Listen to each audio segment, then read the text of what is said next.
Bonsoir.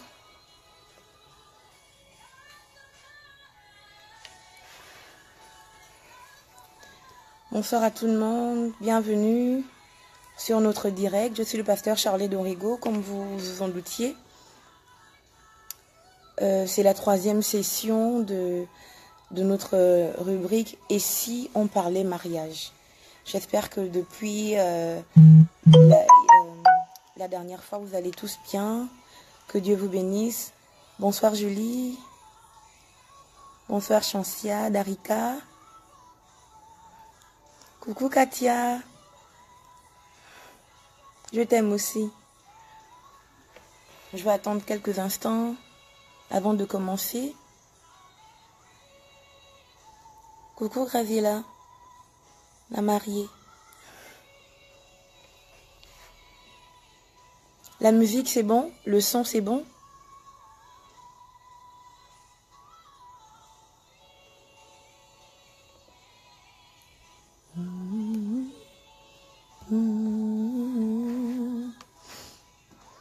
Bonsoir tout le monde. Coucou Orny Beauty. Love you. Bonsoir Stella. Bienvenue, bienvenue sur Pasteur Shirley. Bonsoir mon fils Niki. Merci Niki. Coucou Madame le juge.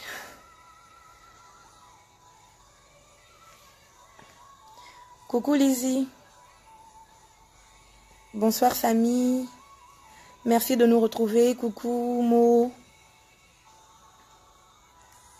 Madame Diamant, coucou. Bonsoir Ilena. Bonsoir Swami.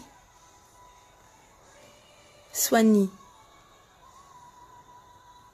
Que Dieu vous bénisse. Coucou maman, je vois que tu regardes.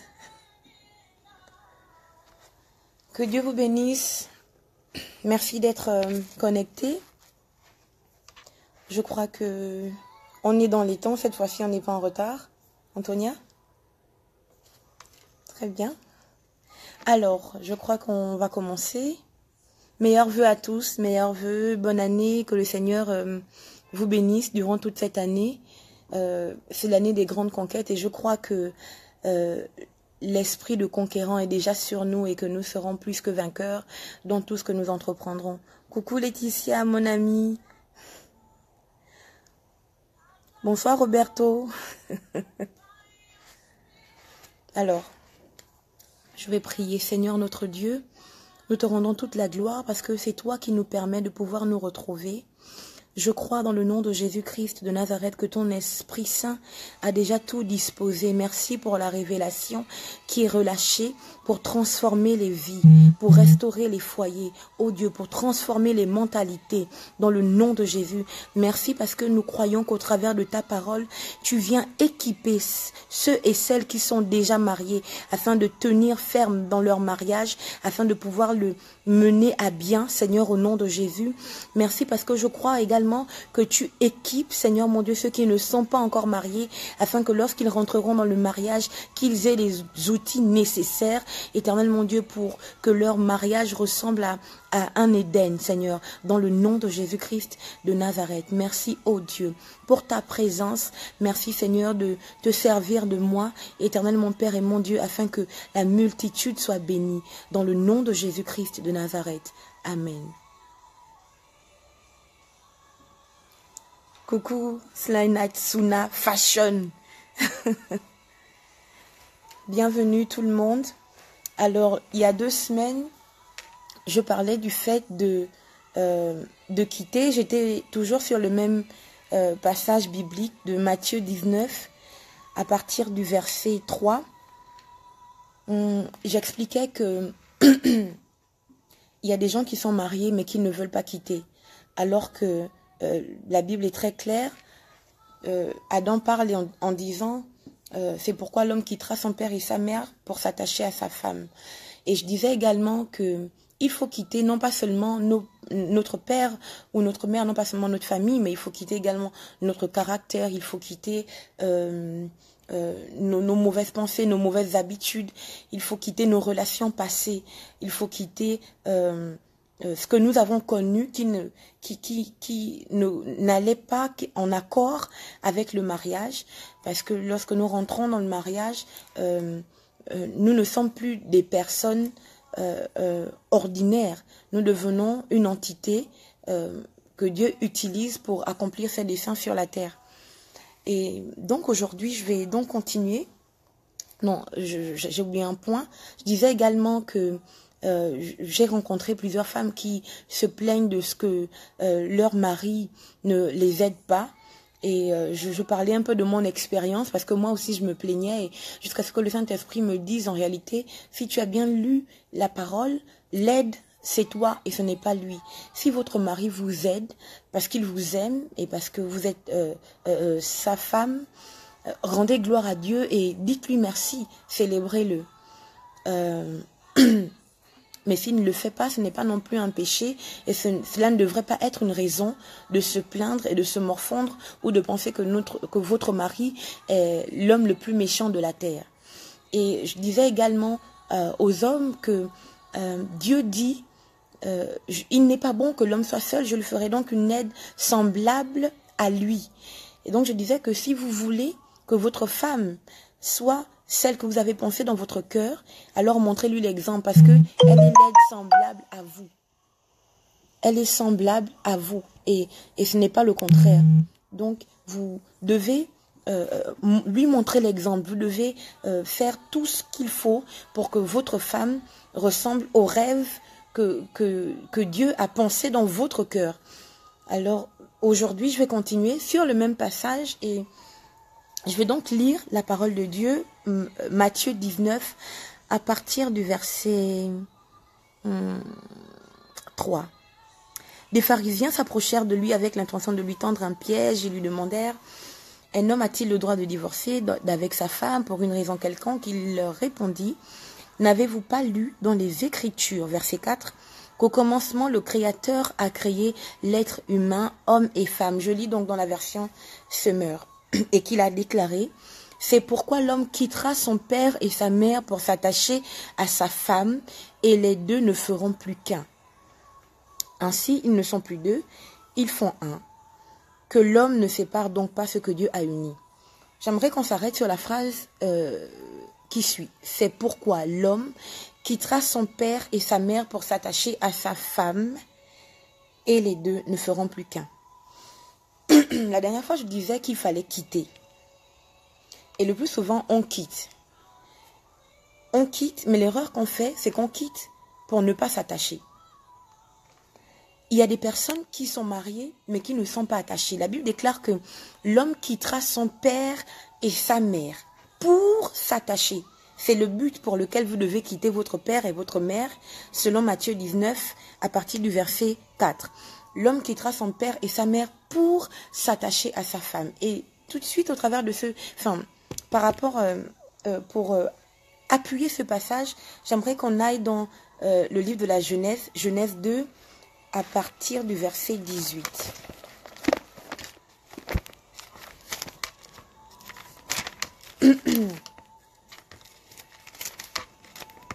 Genèse 2, verset 18, excusez-moi, juste le temps de trouver le passage.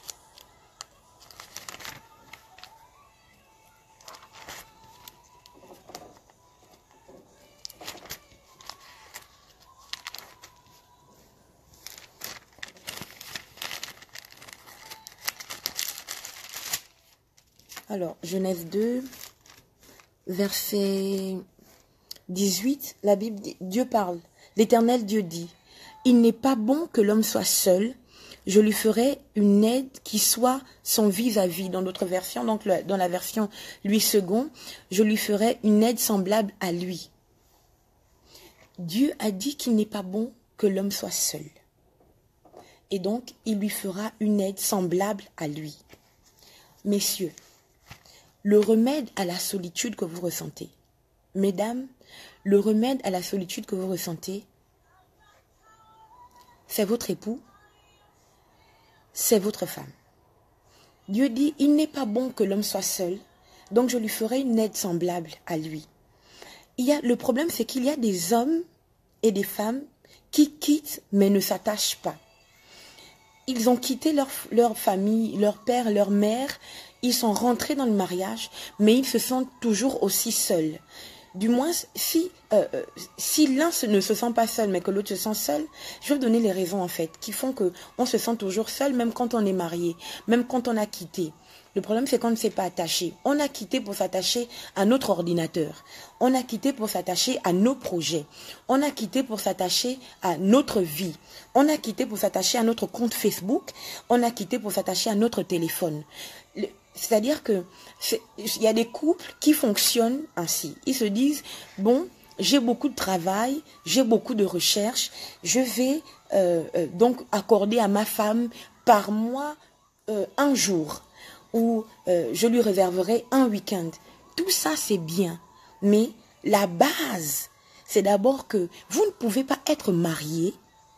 Vous ne pouvez pas être marié. C'est-à-dire que vous ne pouvez pas avoir quitté votre père et votre mère pour vous attacher à votre femme, mais en réalité, au lieu de vous attacher à elle, vous êtes attaché à votre travail, vous êtes attaché à vos projets. Il y a des gens qui parlent encore en disant, moi j'ai ma vie, j'aime avoir mon espace à moi, j'aime bien avoir mon temps à moi tout seul, j'aimerais me retrouver seul. En réalité, si vous êtes marié, les histoires de se retrouver seul, ça n'existe plus. C'est vrai que, par exemple, quand on prie, on a besoin de se retrouver seul, on a besoin d'avoir sa relation avec Dieu. Mais Dieu n'est pas un fou, Dieu est normal. C'est-à-dire que le fait que vous ayez votre relation personnelle, votre temps de prière personnel avec Dieu, ne doit pas être une pierre d'achoppement pour votre femme. Et j'ai souvent entendu, oui, elle doit comprendre que j'ai besoin d'être avec Dieu, je suis un homme spirituel, qu'elle arrête d'être charnelle. Mais en fait, non, elle n'est pas charnelle, elle est au contraire très spirituelle. Parce que c'est pour ça qu'elle a quitté son père et sa mère. Elle a quitté son père et sa mère pour s'attacher à vous. Et plus tard, dans cette vidéo, je vais vous expliquer pourquoi c'est impératif, c'est capital de quitter pour s'attacher. Il y a des gens il y a des couples dans lesquels le mari ou la femme rentre du travail. Bonsoir. La question fatidique, qu'est-ce qu'on mange? Et puis après, on a mangé. Et ensuite, monsieur va qu'à ses occupations. Il est sur ça. Il regarde son journal, il regarde ses informations. Madame est quelque part avec les enfants. C'est bien, je ne juge pas ce genre de couple. Mais la vérité, c'est que si c'est tout le temps ça, si c'est ça votre quotidien, votre vie de tous les jours, vous courez un énorme danger. Parce que où est le temps où vous demandez à votre femme ou à votre époux comment ça va? Où est le temps où vous prenez le temps de regarder votre femme pour essayer de voir si elle va bien? Ou même pour seulement lui faire ressentir qu'elle vous plaît toujours, ou bien que vous faites attention à elle, et vice-versa. Hein. Les hommes aussi ont besoin d'attention. Où est le temps où que vous prenez pour discuter avec elle de tout et de rien? C'est-à-dire que il y a des femmes, quand elles sont mariées, elles n'ont plus d'amis. Leur ami, c'est leur mari. Et il y a des hommes, quand ils sont mariés, ils n'ont plus d'amis. Leur ami, c'est leur femme. Mais si vous ne partagez jamais rien, vous parlez des choses essentielles, ce qui manque à la maison, ce qu'il faut régler pour les charges ou pour les enfants, il faut aller voir le médecin, c'est pas une vie de couple. Ça ne ressemble à rien d'autre. Du moins, la Bible déclare que ce roi qui avait pris la femme d'Abraham, Sarah, parce que Abraham avait menti que Sarah était sa sœur, constate que en réalité, Abraham et Sarah ne sont pas frères et sœurs. Vous savez pourquoi? Je ne me souviens plus exactement du terme, mais ce passage biblique dit qu'Abraham et Sarah jouaient ensemble. En fait, leur façon de se comporter, ce n'était pas possible qu'ils soient frères et sœurs. Ce que j'essaie de dire, c'est que vous devez prendre du temps avec votre conjoint. Le temps de vous amuser, de vous taquiner, le temps de partager des choses profondes, même des choses futiles. Vous devez prendre le temps. Votre conjoint doit être votre ami. Votre conjoint doit être votre confident. En fait, votre conjoint doit être la première personne à qui vous pensez quand quelque chose va mal, ou même quand les choses vont bien, votre conjoint est la première personne à qui vous devez penser. Mais il y a des gens qui ne pensent plus du tout à leur conjoint. Pourquoi? Non pas parce qu'il est méchant, mais juste parce que il est tellement, en fait, il est tellement seul, du moins il est tellement focalisé sur sa vie, sur ses conquêtes, sur son téléphone, sur son ordinateur, elle est tellement focalisée. Mesdames, je vais faire une pause. Vous dites que vous avez, en fait, il y a des femmes qui délaissent leur mari parce qu'il faut qu'elles prennent soin des enfants. Ce n'est pas de Dieu. Parce que quand les enfants seront partis, votre mari restera. Je vais vous dire comment les choses doivent être ordonnées dans le foyer. D'abord Dieu, mesdames, d'abord Dieu, ensuite votre mari, puis vos enfants. Messieurs, c'est la même chose. D'abord Dieu, ensuite votre femme, puis vos enfants. Parce que les enfants iront ailleurs, vous quitteront pour s'attacher également à leur femme ou à leur mari. Donc, vous ne pouvez pas, mesdames, faire passer vos maris après vos enfants. Ce n'est pas de Dieu. Et je vais vous dire pourquoi est-ce que c'est important, c'est capital de ne pas être seul. Quand vous êtes seul, vous laissez une place inoccupée. La place de votre conjoint est inoccupée. Et le plus souvent, la nature a horreur du vide. Et dans le couple, le plus souvent, quand c'est inoccupé, le serpent vient. Messieurs, si vous ne jouez pas votre rôle avec votre femme totalement, si votre femme ne vous sert que de dame de ménage, de maman pour vos enfants, de cuisinière, quand bien même c'est son rôle. Si en dehors de ça, il n'y a pas de relation autre, vous courez à votre perte. On a souvent le sentiment, on a tendance à dire que ce que le diable cherchait à faire dans Éden, quand il est venu parler à Ève, c'était de séparer Adam d'Ève, ou Ève d'Adam. Ce n'est pas vrai.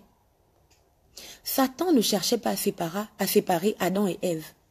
Ce que Satan cherchait, je vais vous le dire.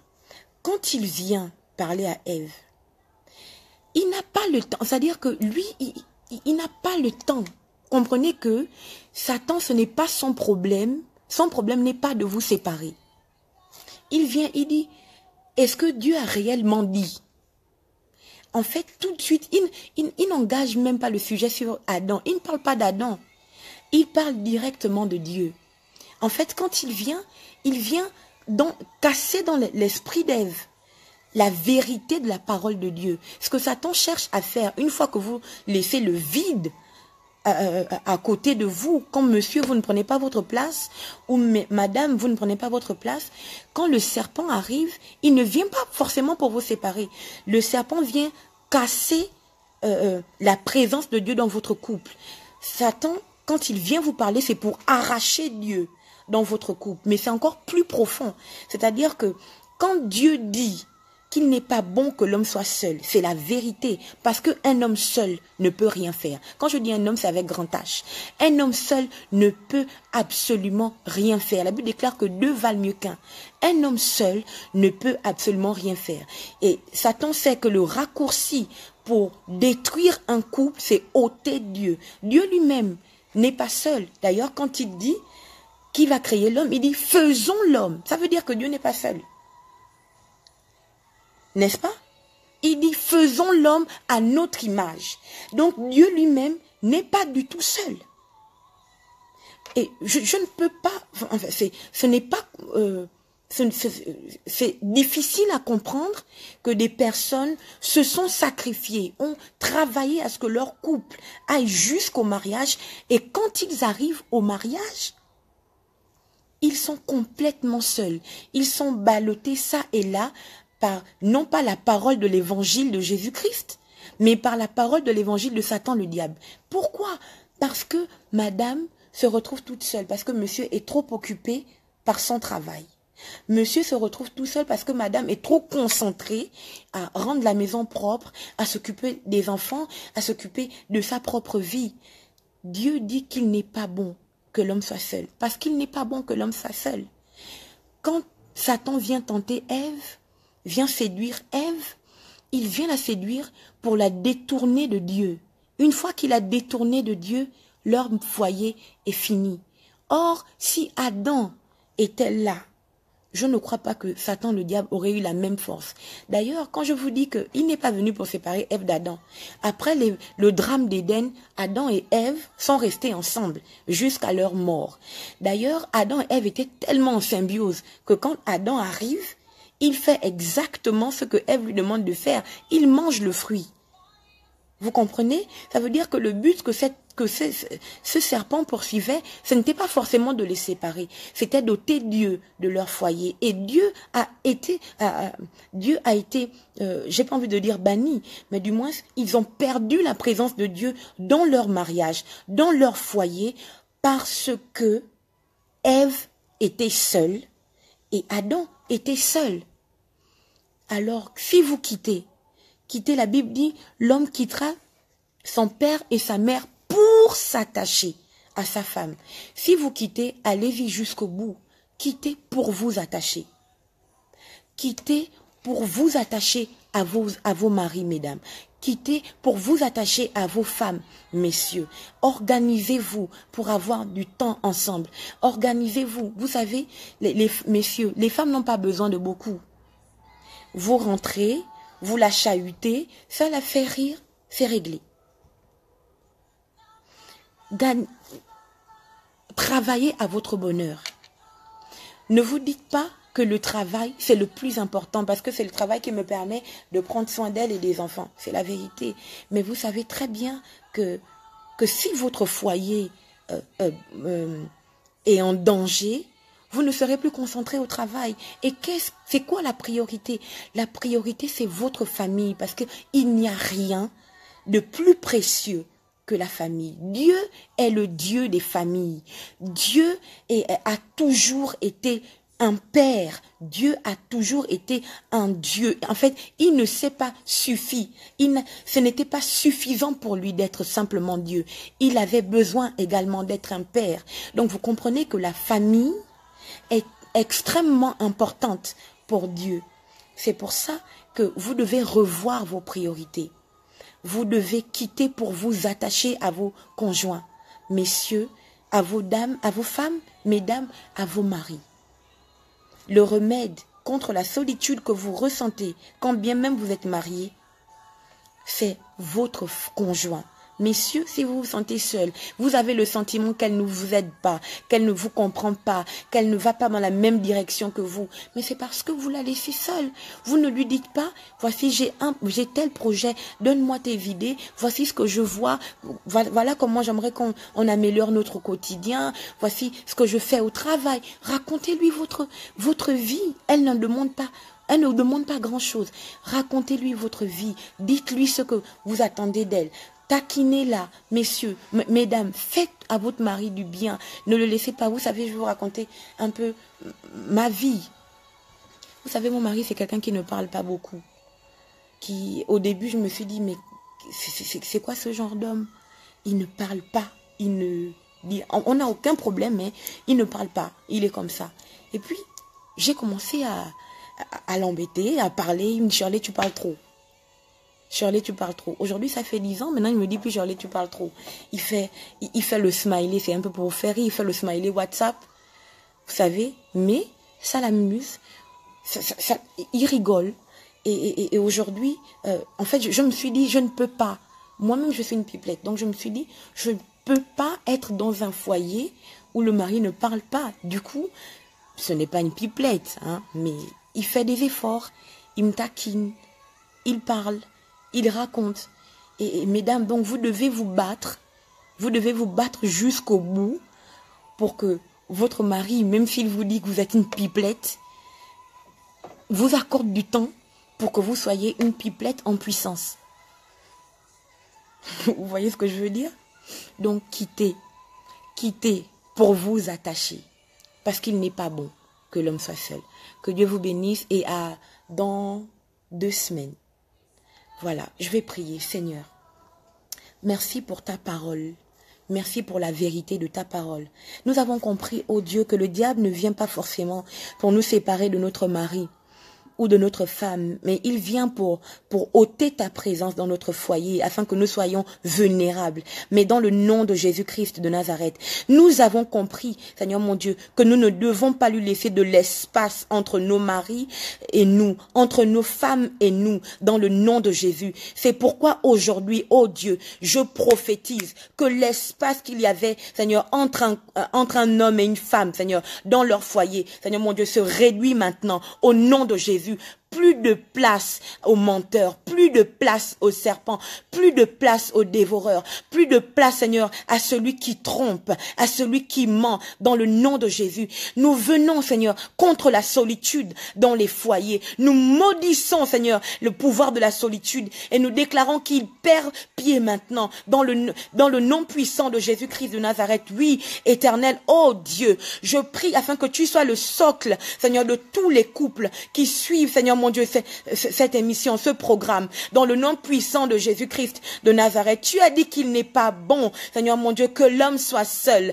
Mon Dieu, tu as dit que l'homme quittera son père et sa mère pour s'attacher à sa femme. Je prie afin que Jésus-Christ, qui est le troisième fils, Seigneur mon Dieu, Seigneur, les lie chaque couple, Éternel, mon Père et mon Dieu, qu'il soit, Seigneur mon Dieu, complice, qu'il y ait une symbiose dans les foyers, Seigneur, dans le nom de Jésus-Christ de Nazareth, afin que les paroles du diable, Seigneur, que les mots que susurre le serpent, Seigneur mon Dieu, perdent leur pouvoir dans le nom de Jésus. Viens maintenant, Seigneur, toi qui es le Père du mariage, Seigneur, toi qui es le Père, Seigneur, des hommes et des femmes qui se fient à toi, Seigneur, viens restaurer les couples, viens restaurer les foyers. Cette année 2018, nous maudissons les séparations, nous maudissons la solitude, nous maudissons les divorces et nous proclamons la victoire de Christ dans nos foyers, dans le nom de Jésus. Tu le fais, Seigneur, parce que nous te l'avons demandé, non pas en notre nom, Seigneur, mais au nom de Jésus-Christ. Amen. Que Dieu vous bénisse et dans 2 semaines. Au revoir.